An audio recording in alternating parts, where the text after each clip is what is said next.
The Paris Agreement, that huge goal, net zero greenhouse gas emissions all across the globe. And they want to do it by the middle of the century. Now, if you think about it, what really drives those emissions, one sector's just massive, how we move, cars, trucks, trains, ships, planes, everything.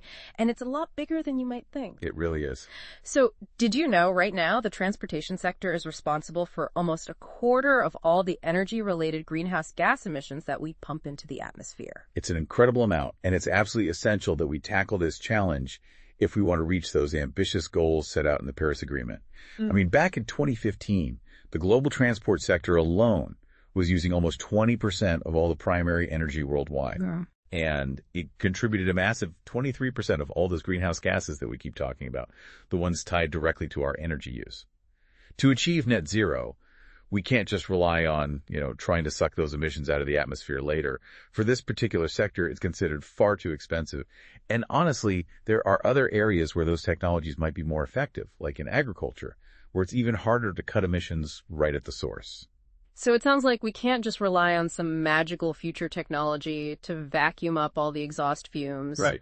The solution for transportation, then, seems pretty straightforward. We have to stop burning fossil fuels to get from point A to point B. Exactly.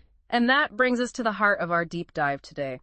We're going to explore the incredible amount of solar photovoltaic capacity, that's PV for short, that will be needed if we want the transport sector to actually hit those Paris Agreement targets by 2050.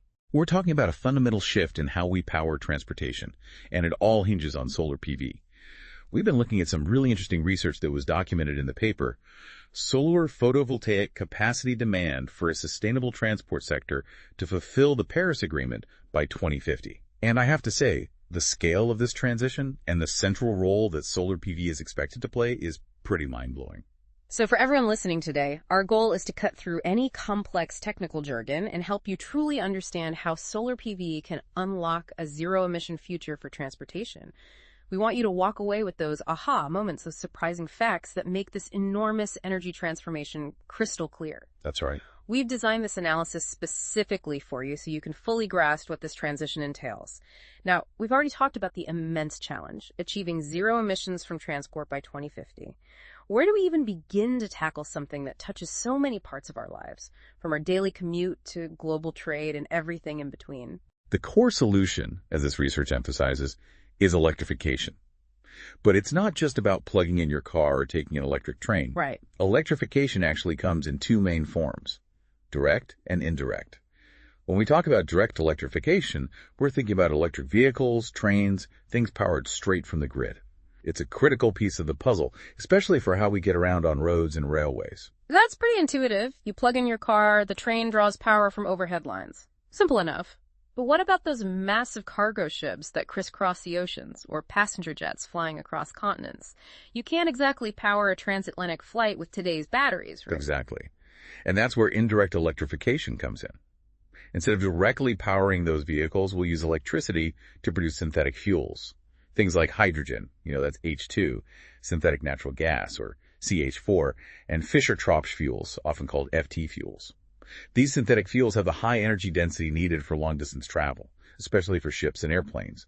And they could also have a role to play in powering heavy-duty trucks. Okay, so we're essentially creating new, cleaner fuels using electricity. But, and this is crucial, that electricity can't come from just any power plant, right?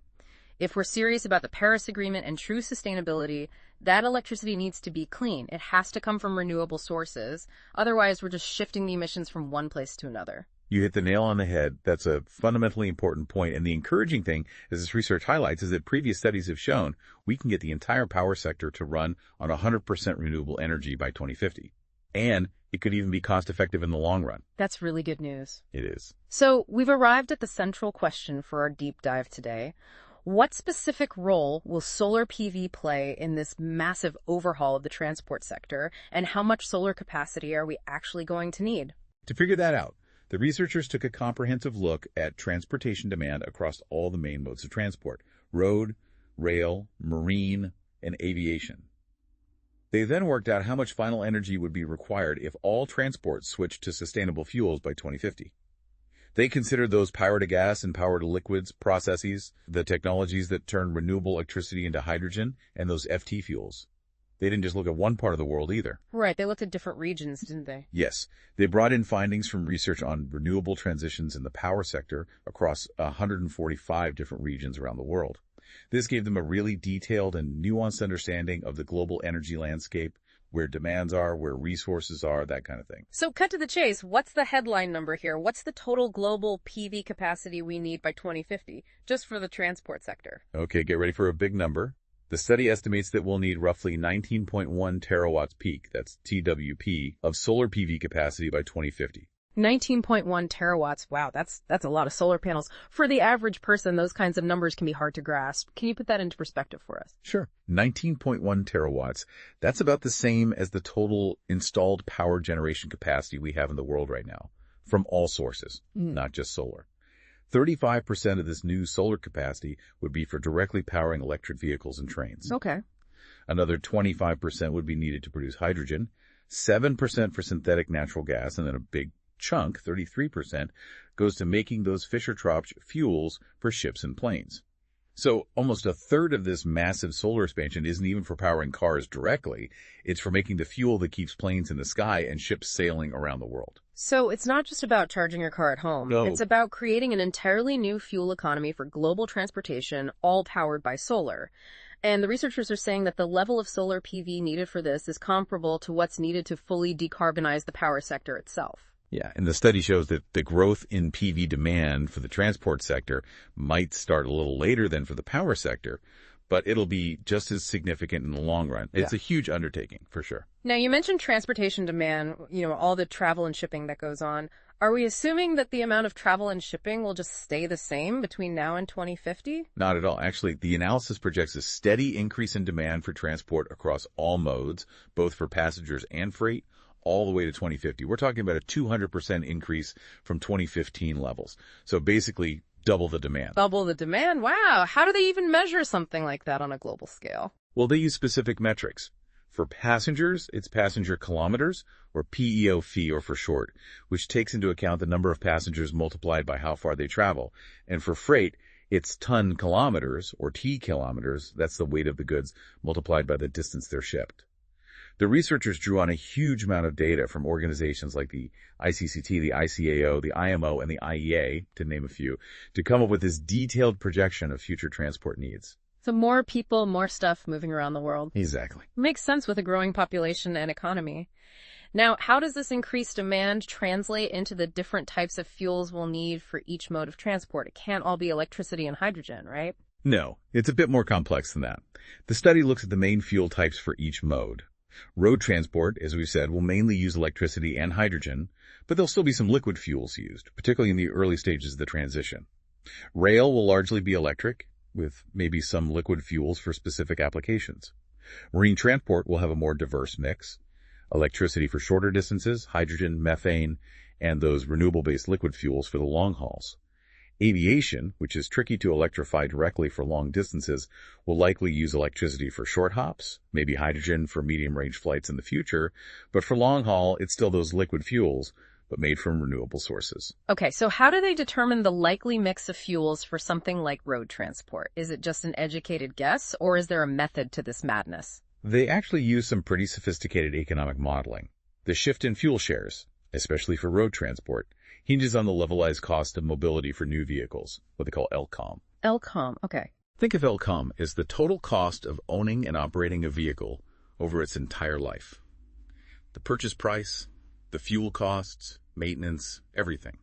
As electric vehicles and hydrogen vehicles become more economically competitive compared to traditional gasoline or diesel vehicles, their market share will grow. Makes sense. And as older vehicles are retired, the overall fleet on the roads will gradually shift towards those cleaner alternatives. So it's economics that will drive this shift. Now, one of the big benefits of electric vehicles is their energy efficiency. Oh, absolutely. Does that play a big role in this whole analysis? A big role. The efficiency gains we can expect from direct electrification, especially in road and rail, are quite substantial.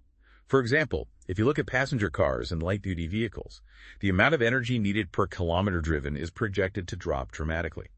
Back in 2015, internal combustion engines required about 0.78 kilowatt hours of thermal energy per kilometer. But by 2050, battery electric vehicles are expected to need only 0.096 kilowatt hours of electrical energy per kilometer. It's a huge difference. Wow, that's almost 10 times more efficient. Yeah. It really highlights why electrification is so important. And we're even seeing companies experiment with putting solar panels directly on vehicles themselves to further boost efficiency. Right, like those solar cars we've seen popping up. Exactly. The study even mentioned Sono Motors, which has shown they can add up to 30 kilometers of driving range per day just from the solar panels integrated into their cars. And it's not just cars. Electric aviation is also expected to get much more efficient. So we've established that direct electrification is great for using energy more efficiently, but we also know that a big chunk of the electricity demand will be for producing synthetic fuels like hydrogen, methane, and FT fuels for things like shipping and aviation. How efficient are those processes, those power-to-X technologies? Well, there are always some energy losses when you convert electricity into other forms of energy. The study uses an assumed efficiency of 84% for power-to-gas hydrogen production, 57% for methane, and 53% for producing those FT fuels. This means you have to generate more electricity than you ultimately get out as usable energy in the fuel itself. So to power those long-haul journeys indirectly, we'll need even more renewable electricity. Okay, so in 2050, how is the electricity demand from the transport sector going to be split between those different uses? By 2050, they estimate that only about 26% of the total electricity demand from transport will be used directly for things like EVs and electric rail. The rest, well, 22% will go to making hydrogen, 8% to making methane, and the biggest share, 44%, will be used for producing FT fuels. So even though direct electricity use is super efficient, the sheer amount of electricity needed to make synthetic fuels means it'll require the lion's share of the new renewable energy we'll be generating. So the increase in electricity demand for transport isn't going to be this smooth, gradual thing, is it?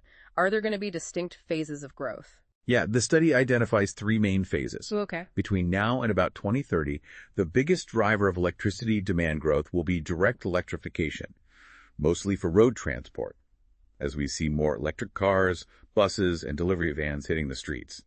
Then from 2030 to 2050, there will be a rapid surge in demand for electricity to produce those FT fuels as we focus on decarbonizing aviation and shipping. And finally, from 2040 to 2050, we'll see a big increase in demand for making hydrogen and methane as well. So this whole transition depends on having a huge and reliable supply of renewable electricity, and the researchers are assuming that this is going to come mostly from solar PV and wind power. That's the core assumption. They are working on the basis of a 100% renewable electricity supply, with only a tiny 4% contribution from biofuels. They're focusing on solar PV and wind because they see them as having the greatest potential for scaling up, and their costs have been coming down significantly. Other renewables like hydropower and biomass are more limited in how much they can contribute. Will the mix of solar and wind stay the same, or will it change over time? They actually project that solar PV will become increasingly dominant compared to wind. In 2035, it's estimated to be about 62% solar, but by 2050, that jumps up to 89%. This shift is mainly driven by the expected growth in demand for electricity in sunny regions around the world and the increasing affordability of solar combined with battery storage. Let's go back to that massive figure of 19.1 TWP of PV needed for transport. What are the key assumptions behind that number? There are a few really important ones. Firstly, they assume all electricity demand for transport by 2050 will come from renewables. Okay. Secondly, they base their analysis on existing research that models the complete transition of the power sector to 100% renewables by 2050 as well. So both sectors going completely renewable. Exactly. Thirdly, as we said, solar and wind are the main players in this renewable energy future. Fourth, they assume the share of solar will grow relative to wind. They also use a projected global average yield for utility-scale solar PV systems in 2050 of 1883 kilowatt hours per kilowatt peak. And lastly, they factor in total losses of about 14% between generating the electricity and actually using it, to be for things like grid losses, curtailment, and storage losses. And, of course, there's that small contribution from biofuels as well. Now, geographically speaking, is this demand for solar PV going to be evenly distributed, or are some regions going to need a lot more than others? It's definitely not going to be even. The study shows that two regions, Northeast Asia, which includes China, and the SAARC region, including India, will dominate demand for PV capacity for transport by 2050. Each is expected to need about a quarter of the global total. It's a huge amount of solar. Asia is going to be the powerhouse of solar-powered transportation. There's a figure in the paper, figure 8, that shows this regional breakdown in detail if you're interested. Now, we've talked about synthetic fuels quite a bit. We have. and how they're made from electricity and a source of carbon. Does producing these fuels also create any other useful byproducts? Yes, it does. When you produce FT fuels, you also get naphtha as a byproduct.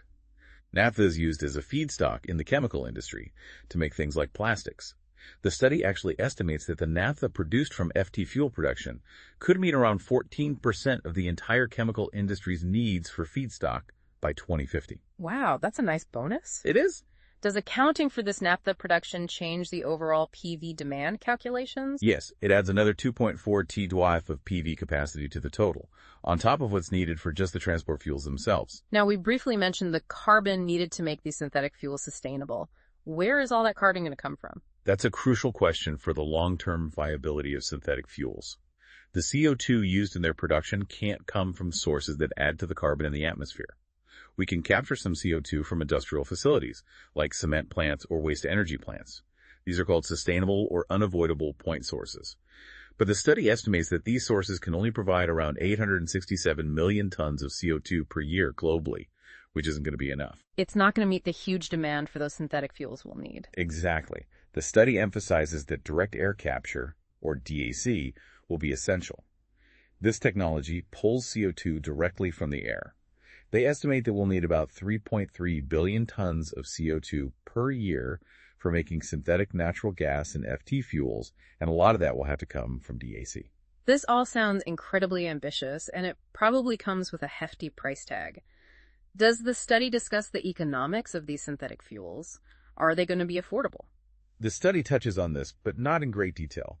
They point out that the cost of these electricity-based fuels, hydrogen, synthetic LNG, and FT fuels, will be a crucial factor, especially in the next few decades, as the technology develops and scales up. They reference some cost estimates for production in areas with lots of renewable energy, places like Patagonia or the Maghreb region in North Africa. These studies suggest that under the right conditions, synthetic fuels could become cost competitive with fossil fuels, especially when you factor in the rising costs of carbon emissions as more and more policies are put in place to tackle climate change. Okay, so economically, there's potential there, at least in places with abundant renewable energy. Now, when is the transport sector really going to start driving global demand for solar PV? The study suggests that up until around 2030, the power sector will probably still dominate the demand for solar. Right, that makes sense. But from 2030 onwards, the transport sector's push for both direct and indirect electrification, more EVs, and the growing production of synthetic fuels from solar is projected to become a major force in the global PV market. So we're going to see a shift in the dynamics of the solar market as transportation takes center stage. How are the overall shares of solar PV supply expected to change for both sectors over time? They're both going to grow substantially, but the timing will be slightly different. The share of electricity demand met by solar PV in the power sector will rise first, as we've already seen. Then, the share of energy in the transport sector met by PV, directly and indirectly, will start to climb rapidly from 2030 onwards. So this kind of staggered growth, first from the power sector and then from the transport sector, could actually create a more stable market for the solar industry. The researchers suggest exactly that. Having these two major sectors demanding solar at slightly different times could help stabilize the growth of the PV industry, and that could help avoid those boom and bust cycles that we've sometimes seen in the past with other technologies. It's a kind of built-in smoothing effect. That's a good way to put it. The study projects that we could be adding around 1.8 TW of new solar capacity each year in the 2040s, and the transport sector share of that annual demand will grow significantly, from less than 10% in the early 2020s to over 40% in the 2040s. That's a huge increase in market share. It is. Will we see shifts in the regional markets as well? Definitely. They expect that the market share of established players like Europe and North America will gradually decline, while Northeast Asia, mainly China and the SAARC region, with India as a key player, will become increasingly dominant. Those two regions together are projected to make up about 50% of the global PV market. So if we add up the total PV capacity needed for both the power and transport sectors by 2050, what number are we looking at? Just for those two sectors combined, the estimate is about 41 TWh of cumulative solar PV capacity by 2050. 41 terawatts, that's a lot of solar panels. It is. And if you consider all the other energy needs in the economy, things like heating, industrial processes and technologies to capture and remove carbon, the total global PD capacity needed could be even larger, possibly reaching as high as 80 TWP by 2050. That's a truly remarkable figure. Do these projections align with what other energy experts are predicting? Well, the researchers point out that their projections, where 69% of the power sector and 78% of the transport sector are powered by solar PV, are similar to other progressive energy transition scenarios, ones that are optimistic about solar's potential. But it's important to note that these projections are more ambitious than those from institutions like the IEA, which tend to have a more conservative outlook on the growth of solar. And what about biofuels? The study seems to be downplaying their role in the future of transport. Yeah, they take a pretty cautious approach to biofuels, projecting they'll only meet about 4% of global liquid fuel demand in 2050. This is mainly due to concerns about the sustainability of large-scale biofuel production and the expectation that those synthetic fuels made from renewable electricity will become increasingly competitive. So what are the big unanswered questions? What future research needs to be done? They suggest that modeling transport energy demand and supply at a much finer resolution, perhaps hourly, would give us more accurate projections for PV demand and a better understanding of storage needs. They also highlight the importance of considering the integration between different energy sectors, like using EVs for grid storage or leveraging the flexibility of hydrogen. And lastly, they point out that international trade in synthetic fuels, from places with abundant renewables to places that need them, could reshape how we decarbonize shipping and aviation globally. So what's the main takeaway for our listeners? The key message is this. Solar PV isn't just about clean electricity for our homes and businesses. It's going to be absolutely fundamental to how we move around the world in the future. We need a huge amount of solar PV just to decarbonize transport, potentially as much as we need for the entire power sector. This really highlights how important solar energy is to reaching our climate goals. And this transition isn't going to happen overnight. We're going to see a gradual shift, starting with more electric vehicles for shorter distances, and then a big increase in the use of those synthetic fuels made with solar energy for the longer journeys and for things like shipping and aviation. It's a massive undertaking, but it's achievable. And it's necessary. Absolutely. This research shows that we can get to zero greenhouse gas emissions in the transport sector by 2050, but it's going to require a massive global expansion of solar energy. And this raises some really interesting questions. What will this shift to a solar-powered transport system mean for technological innovation in things like battery storage, hydrogen production, and carbon capture? What kind of infrastructure will we need to build to support all of this? Think charging networks, hydrogen pipelines, sustainable fuel production facilities, the list goes on. And how will this all impact the global economy as some regions become clean energy leaders and others have to adapt? These are questions we need to be thinking about. And this leads us to a final question for you, our listener. As you consider all this, what do you see as the biggest challenges in reaching this solar-powered transport future? What are the hurdles we need to overcome? And what unexpected opportunities might arise from this global energy transition? Opportunities that we haven't even imagined yet. It's definitely a fascinating and complex picture. It is. Thanks for diving into it with us today. My pleasure.